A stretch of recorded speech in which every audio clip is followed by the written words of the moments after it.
আসসালামু আলাইকুম, সবাই কেমন আছেন? আশা করছি সবাই ভালো আছেন। আজকে আমি হাজির হয়েছি ষষ্ঠ থেকে দশম শ্রেণী পর্যন্ত গণিত বইয়ের পরিসংখ্যান থেকে গুরুত্বপূর্ণ একটি টাইপের এমসিকিউ প্রচুরক নির্ণয়।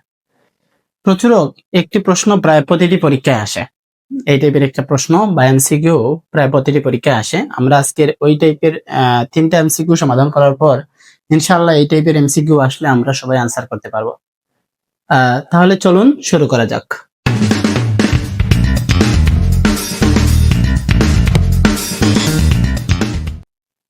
এখানে কি আছে? 7, 18, 15, 11 আবার 7। এই সংখ্যাগুলোর মধ্যে প্রচুরক উপাত্তের প্রচুরক কোনটি? প্রচুরক কোনটি হয়? প্রচুরক সাধারণত হয় সংখ্যাগুলোর মধ্যে বা উপাত্তের মধ্যে যে সংখ্যাটি সর্বাধিক বার থাকে সেই সংখ্যাটা প্রচুরক হয়।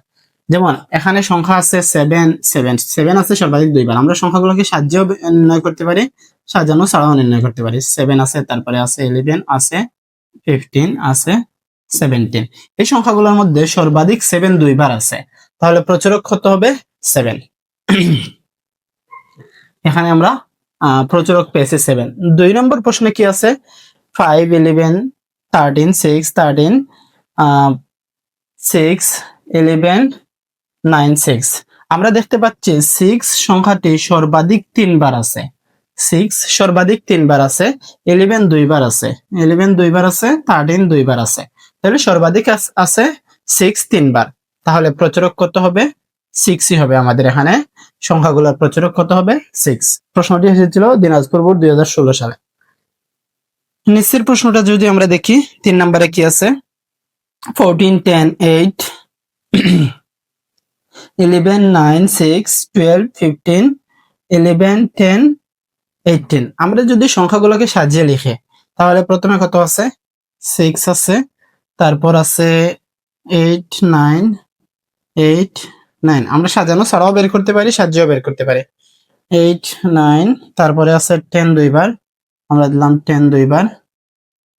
তারপরে 11 2 বার আছে, 11 দিয়ে দিলাম 2 বার, 11 2 বার। তারপরে আছে 12 12 একবার আছে, আর আছে 14 14 18। আমরা দেখতে পাচ্ছি এখানে 10 সংখ্যা দুটি, 10 এবং 11, এই দুটি সংখ্যা সর্বাধিক 2 বার আছে, 10 এবং 11। তাহলে 10 বা 11 হচ্ছে না, হচ্ছে কত? গ নাম্বারে দেয়া 10 এবং 11 সংখ্যা দুটি হচ্ছে এখানে প্রচুরক। আশা করছি সবাই বুঝতে পেরেছেন। এই টাইপের প্রশ্নগুলোর মধ্যে যে সংখ্যাটি সর্বাধিক বার থাকে, এই এক্ষেত্রে একটি সংখ্যা না হয়ে দুইটা সংখ্যাও হতে পারে প্রচুরক। যেমন এখানে 10 এবং 11 হয়েছে। কেন 10 এবং 11 হয়েছে?